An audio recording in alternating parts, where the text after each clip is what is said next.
السلام علیکم ورحمۃ اللہ وبرکاتہ۔ آپ پر سلامتی ہو اور اللہ کی طرف سے رحمتیں اور اس کی برکتیں نازل ہوں۔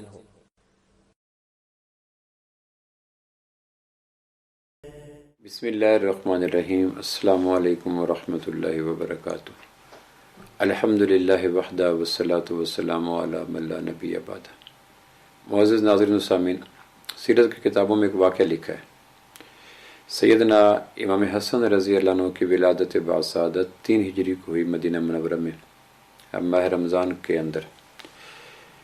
ان کی ولادت باسعادت سے قبل حضور علیہ السلام کی چچی حضرت عباس رضی اللہ عنہ کی بیوی لبابہ ام الفضل جن کا نام تھا، حضرت عباس کے ایک بیٹے ان کا نام فضل بن عباس تھا، ان کے حوالے سے ان کے نام ام فضل کہتے تھے۔ حضور علیہ السلام کی چچی بھی تھی، بعد میں سالی بھی بن گئی، چونکہ ان کی ایک بہن حضور علیہ السلام کے گھر میں آ گئی۔ تو ان کو ایک خواب آیا، خواب میں نے یہ دیکھا کہ حضور علیہ السلام کے جسم مبارک کا ایک ٹکڑا اڑ کر میرے گود میں آ گیا۔ انہوں نے یہ خواب حضور علیہ السلام سے عرض کیا کہ یہ اس طرح میری سعادت کہ آپ کے وجود پر نور کا ایک حصہ میرے گود میں آ گیا۔ تو آپ نے مسکرا کے فرمایا اللہ مجھے نواسا عطا فرمائے گا۔ یعنی سیدہ فاطمہ کی شادی نئی ہوئی تھی، 2 ہجری میں بدر کے سے پہلے یا بعد میں سیدنا علی رضی اللہ عنہ سے شادی ہوئی، تو اللہ مجھے نواسا دے گا اور اس کے رضاعت کا زمانہ یعنی دودھ تو پلائے گی۔ اللہ کی شان کے اسی 3 ہجری میں ماہ رمضان کے وسط میں تقریباً امام علی مقام سیدنا امام حسن رضی اللہ عنہ کی ولادت باسعادت ہوئی۔ تو آپ نے پھر دودھ پلانے کے لیے حضرت عباس کی اہلیہ حضرت ام فضل کے حوالے آپ علیہ السلام نے حضرت حسن کو کر دیا۔ تو دودھ کی اور رضاعت کا اور پلنے کا زمانہ ان کے ہاں طے ہوا۔ تو ایک دن آپ ملنے کے لیے گئے تو حضرت حسن نے آپ علیہ السلام کے جیسے معصوم بچے تھے تو پیشاب کر دیا آپ کی پیٹھ کے اوپر۔ آپ نے جیسے ایک آدمی سواری بن کے کسی چیز کو اوپر سوار کرواتا ہے، تو پیار سے نبوت نے اپنی پیٹھ پہ سیدنا امام حسن رضی اللہ عنہ کو سواری کروائی۔ تو وہ چھوٹے بچے تھے تو انہوں نے پیشاب کر دی۔ اس منظر چونکہ وہ رضاعت کا اور دودھ پلانے کا زمانہ سیدہ ام فضل رضی اللہ عنہ کے ہاں ہو رہا تھا، تو انہوں نے ہلکا سا پیار سے ایک چپت رسید کی، ایک ہلکا سا تھپڑ کہہ رہے ہیں، تھپڑ بھی کہتے ہوئے عجیب لگتا ہے، یعنی ہلکا سے ایسے سرزنش کی، یعنی یوں ہلکا سا ہاتھ مارا جیسے ایک ماں پیار سے مارتی ہے کہ یہ آپ نے کیا کر دیا کہ امام کائنات صلی اللہ علیہ وسلم کے وجود اقدس پہ آپ نے پیشاب کر دی۔ اب یہ ایک منظر سامنے آپ کے سامنے رہے، ناظرین آپ دیکھ رہے ہیں کہ کیا منظر ہے۔ چھوٹے سے معصوم بچے ہیں، پیار سے ایک ہلکی سی محبت بھری چپت، ہلکا سا ہاتھ ان کے جسم پہ، ان کی دودھ پلانے والی ماں حضرت عباس کی اہلیہ حضرت ام فضل نے مار دیا۔ تو آپ علیہ السلام نے اس پہ حضرت حسن کو اٹھایا، پیار کیا اور کہا ام فضل اللہ نے نرمی کا حکم دیا۔ یعنی اب اس میں بظاہر کوئی سختی کا پہلو نظر نہیں آ رہا۔ نرمی ناظرین اسلام کے اندر ایک ماتھے کے جھومر کی حیثیت رکھتی ہے، مزاج میں نرمی، لین دین میں نرمی، بول چال میں نرمی، معاملات میں نرمی۔ نرمی اسلام کا حسن ہے۔ ایک حدیث پاک میں آتا ہے اگر نرمی مخلوق میں کوئی مخلوق ہوتی تو اس سے خوبصورت چیز کائنات میں کوئی نہ ہوتی۔ اللہ نے اپنے محبوب صلی اللہ علیہ وسلم کی ذات اقدس جو سرتاپا نعمت ہے بنی نوع انسان کے لیے ہر حوالے سے، ان کو فرمایا کہ اللہ کا نعمت ہے آپ کے اوپر کہ آپ نرم مزاج واقع ہوئے۔ یعنی اللہ اپنے محبوب پر اس بات کو نعمت قرار دے رہا ہے کہ میرے محبوب یہ اللہ کا آپ پہ احسان ہے، نعمت ہے کہ اس نے آپ کے مزاج مبارک کو نرم بنایا، شفیق بنایا۔ اگر آپ سخت مزاج ہوتے تو کوئی بھی آپ کے ساتھ کھڑا نہ ہوتا۔ یہ 100 جان سے فدا لوگ اشارہ ابرو پر جان دینے کے لیے آپ کے گرد تیار رہتے ہیں، ان میں سے کوئی بھی آپ کے گرد و پیش کھڑا نہ رہتا اگر آپ کے مزاج میں نرمی مبارک نہ ہوتی۔ یہ قرآن مجید کی آیت غالباً 159 159 آیت ہے سورہ آل عمران میں۔ اللہ اپنے محبوب سے کہہ رہے کہ نرمی اتنی بڑی چیز ہے، حالانکہ آپ کی ذات اقدس سرتاپا صفات صفات صفات سے بھری ہے۔ ہر خلق آپ کے اندر کمال کا ہے، ہر خلق آپ کے اندر کمال کا ہے۔ آپ کے اعضاء کی موزونیت اور جسم کے نقوش اور اعضاء کی وضاحت وہ بھی باکمال ہے، بے مثال ہے، لاجواب ہے۔ اور اس طرح آپ کے اعضاء کے استعمال اور باطنی طہارت وہ بھی لاجواب ہے۔ ہر صفت لیکن اللہ بطور خاص جس چیز کو نمایاں کر رہا ہے وہ یہ ہے کہ میرے محبوب اللہ کا آپ پہ احسان یہ ہے کہ اس نے آپ کو نرم مزاج بنایا. اس لیے ناظرین حدیث پاک میں آتا ہے کہ اللہ جس پہ راضی ہوتا ہے اس کے مزاج کو نرم بنا دیتا ہے، اس کے مزاج میں شائستگی، پولائٹنس، مٹھاس، شیرینی پیدا کر دیتا ہے. اور ایک حدیث میں آتا ہے ایشا جس میں نرمی نہیں ہے اس میں کوئی خیر نہیں ہے، یعنی ساری کی ساری خیر نرمی کے ساتھ. آپ اندازہ کریں نرمی کے حوالے سے کہاں تک اللہ کریم اس نرمی کی صفت کو نمایاں کرنا چاہتا ہے.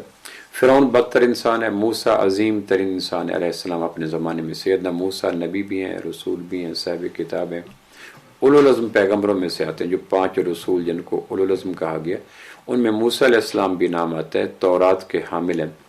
ان کو اللہ نے کہا اذهبا الی فرعون، اے موسیٰ تم اور تمہارے بھائی یعنی ہارون دونوں فرعون کے پاس جاؤ. کیوں؟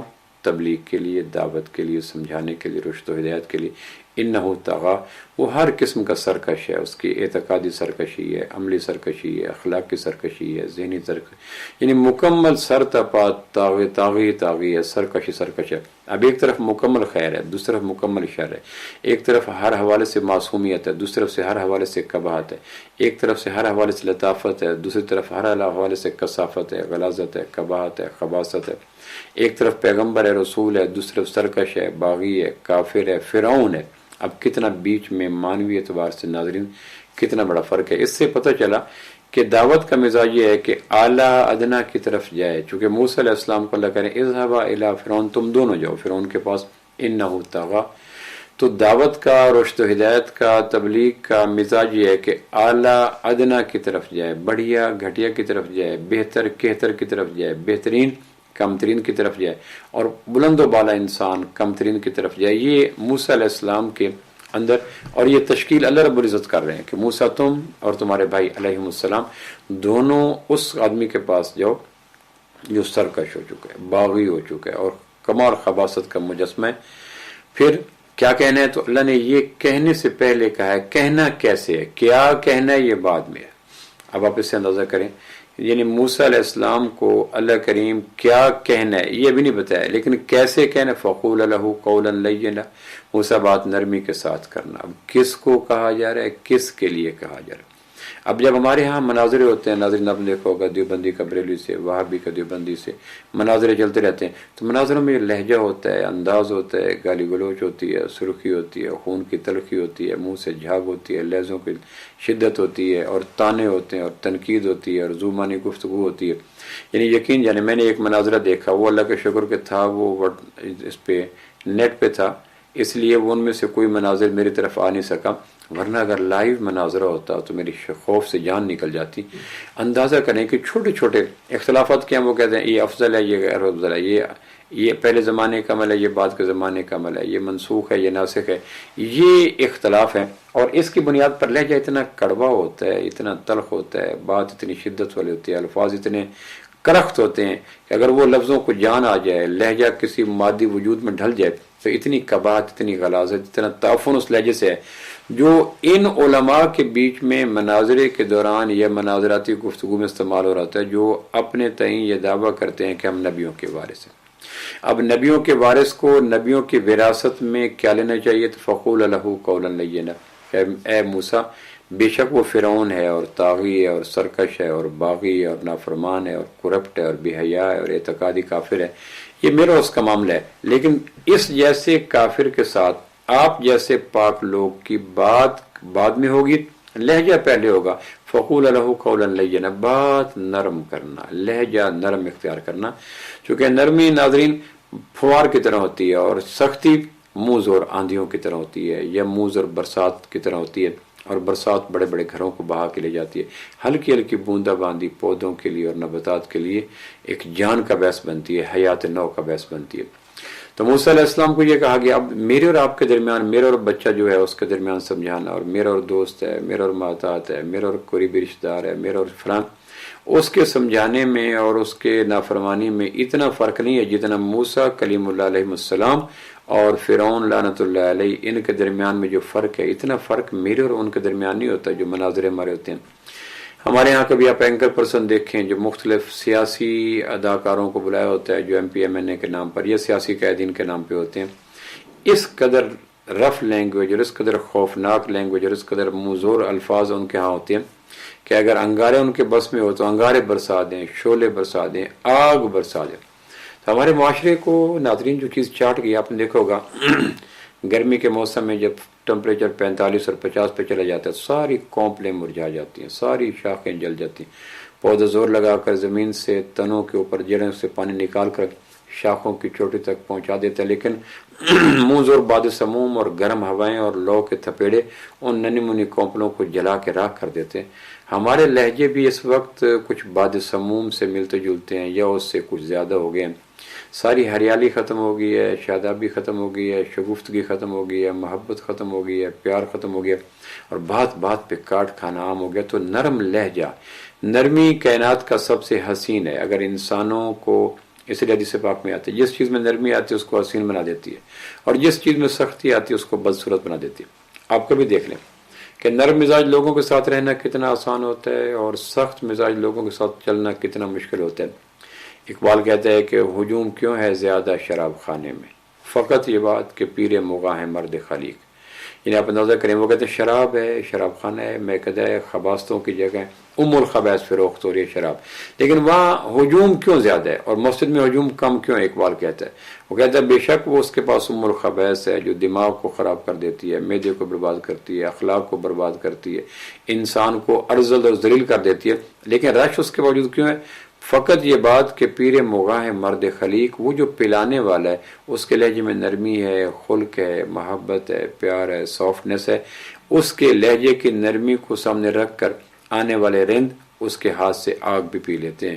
اور ادھر ممبر و محراب پہ آج آگ برسائیں گے، آتش فشاں، شعلہ بیاں، خطیب، ایسے ایسے جملے جو بحث ندامت تھے کہ شعلہ بیاں، آگ برسانے والا، انگارے برسانے والا، آج میں گفتگو نہیں کروں گا، انگارے برساؤں گا، آج میں گفتگو نہیں کروں گا، شعلے برساؤں گا، شعلوں کی طرح برسوں گا، اور پھر نام ہو جاتا ہے خطیب شعلہ نوا۔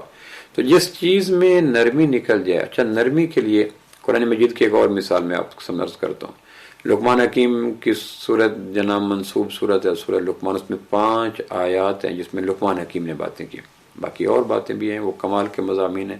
اگر آپ کو موقع ملے ہر شادی شدہ آدمی کو شادی کے بعد اللہ کے واسطے میرے بس میں ہو تو ان کو گھوٹ کے پلا دوں سورہ لقمان کے مضامین۔ شادی کے بعد ہر شادی شدہ کو باپ بننے سے پہلے سورہ لقمان پڑھنی چاہیے، کیونکہ لقمان ایک آئیڈیل باپ ہے، مثالی باپ ہے، ایک خوبصورت دلکش دل نواز باپ ہے۔ تو وہ باپ سمجھا رہا ہے تو اس کی باتیں اللہ نے نقل کی ہیں قرآن مجید میں 5 آیات میں، سورہ لقمان کے اندر آپ پڑھیے گا 5 آیات میں ان کی باتیں نقل کی گئی، اور اس میں 5 آیات میں 3 آیات کے اندر آغاز اللہ نے نقل کیا ہے کہ لقمان بات کرتا کیسے تھا جب اس کے بیٹے سے بات کر رہا تھا۔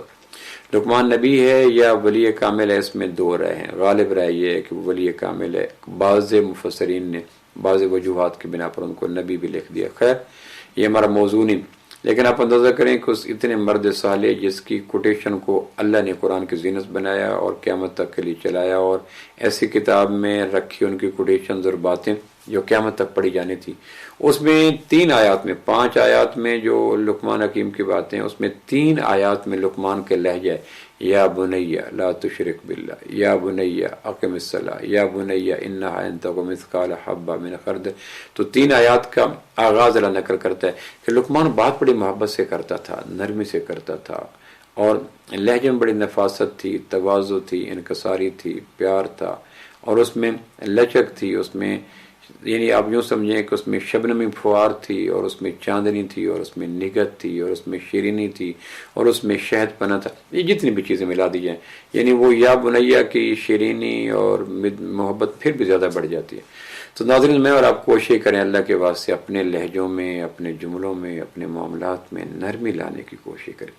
بڑی سختی ہے، میں حیران ہوتا ہوں، شوگر بڑھ گئی ہے تو لہجوں سے مٹھاس بھی چلی گئی ہے، پتہ نہیں، حالانکہ ڈاکٹروں سے پوچھا جائے کہ کیا یہ شوگر کا اثر ہے کہ جس آدمی کے اندر شوگر کم ہو جاتی ہے اس کے لہجے میں مٹھاس بھی کم ہو جاتی ہے، لیکن امر واقع ایسے خطیبوں کے ہاں جائیں، وعظوں کے ہاں جائیں، الیکشن کے کمپین کے دنوں میں جائیں، سیاستدانوں کے ہاں آگ ہے، سیاست کے نام پر، زبان کے نام پر، مسلک کے نام پر، جماعت کے نام پر، برادری کے نام پر، قبیلے کے نام پر، رنگ کے نام پر، اور ذاتی اختلاف کے بنا پر بہت ساس کے لیے آگ برسا رہی ہے، قائد اپنے ورکروں کے لیے آگ برسا رہا ہے، مرشد اپنے مرید کے لیے آگ برسا، آگ ہی آگ ہے۔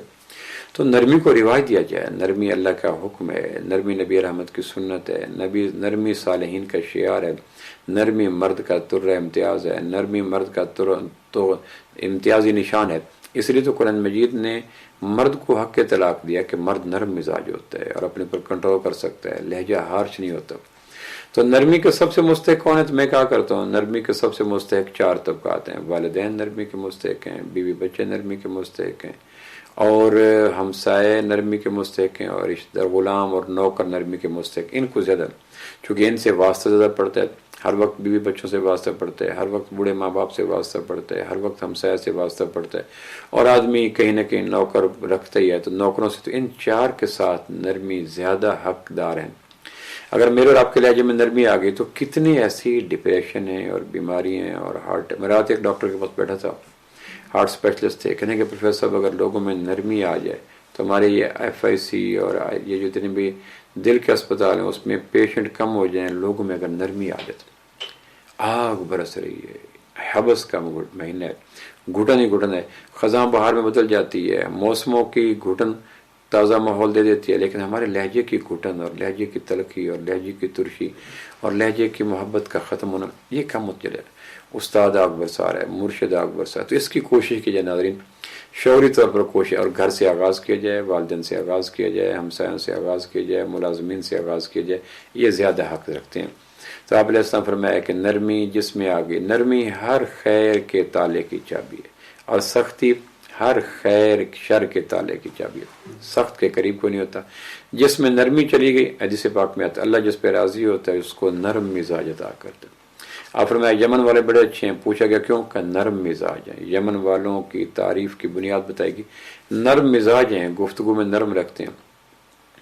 تو اقبال کہتا ہے کہ ہجوم کیوں ہے زیادہ شراب خانے میں، پھر بھی بات کہ فقط یہ بات کہ پیر مغاں ہے مرد خلیق، لہجے میں نرمی۔ اور سختی ہو جائے تو کوا بھی باغ میں تھا انادل کا ہم نوا، لیکن ذرا غریب کا لہجہ کرخ تھا۔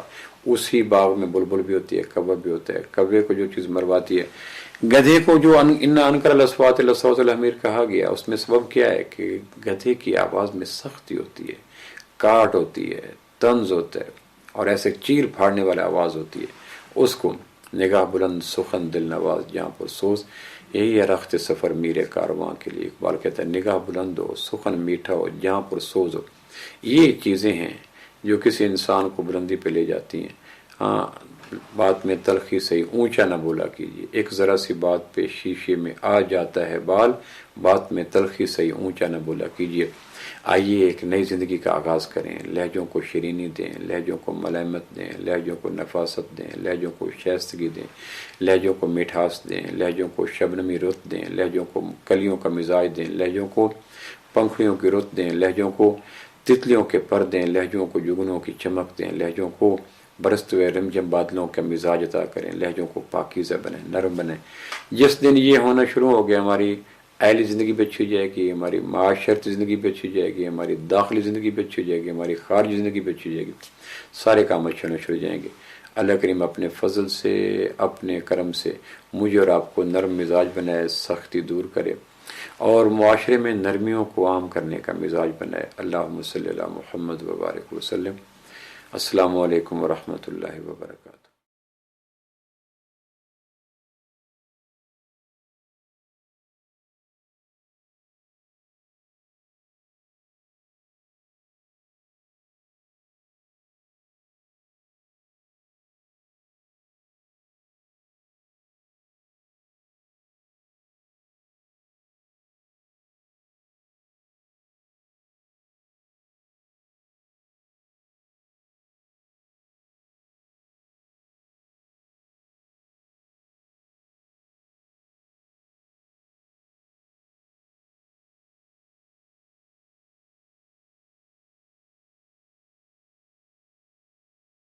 بازو تیرا توحید کی قوت